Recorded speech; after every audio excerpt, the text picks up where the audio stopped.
L'Organisation internationale de la francophonie, comme les autres organisations d'ailleurs, la CEDEAO, l'Union africaine, nous en avons parlé, quand il y a des changements non constitutionnels dans les pays, ils font ce que moi j'appelle cocher les cases.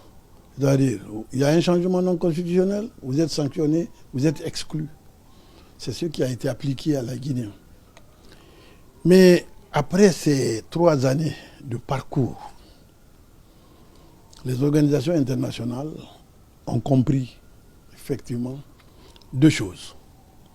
La première, c'est que, je le dis souvent sous forme de boutade et tout, je dis nous ne sommes pas allés acheter la transition dont on parle là. D'ailleurs, nous ne sommes plus en transition, nous sommes en refondation.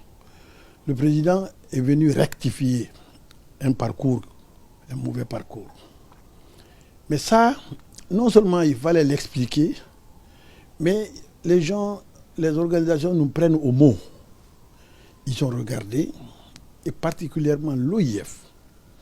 Ils ont scruté, ils sont venus, ils se sont intégrés à notre administration, ils ont regardé, ils ont scruté et ils ont vu exactement ce que le président de la République de Guinée veut faire pour son pays.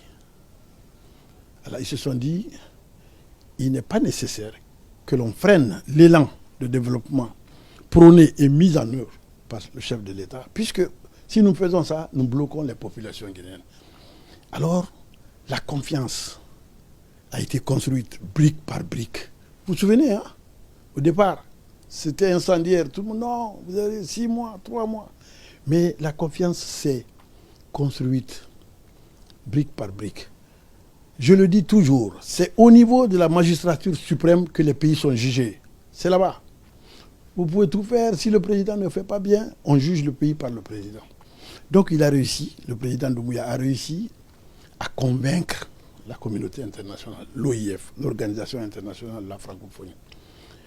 Moi-même, envoyé par lui, je suis passé 2 fois devant cette instance, avec des questions coriaces, mais nous n'avons rien caché. Nous leur avons dit ce qu'est la Guinée, ce que la Guinée veut, ce que le président veut pour la Guinée.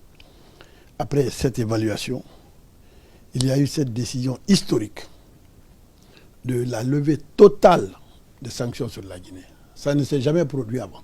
Total. 1.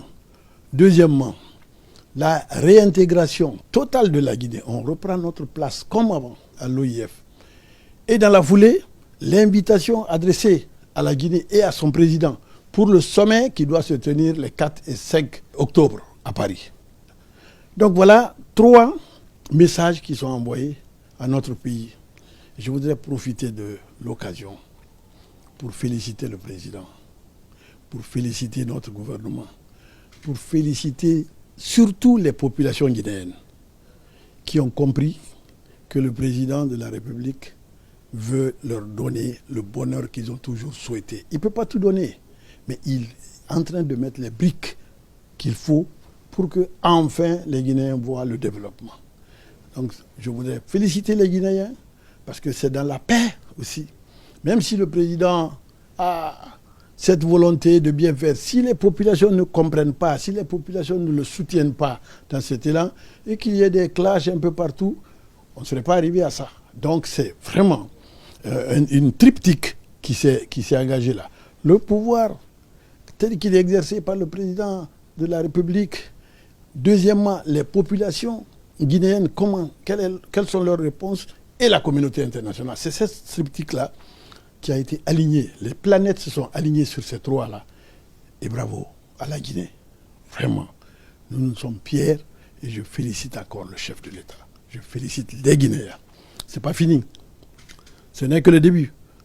Nous devons aller pas à pas dans la paix, dans la concorde, dans l'unité nationale. On peut avoir des mésententes et tout. Mais la base, c'est le bonheur du peuple de Guinée. Le président veut cela.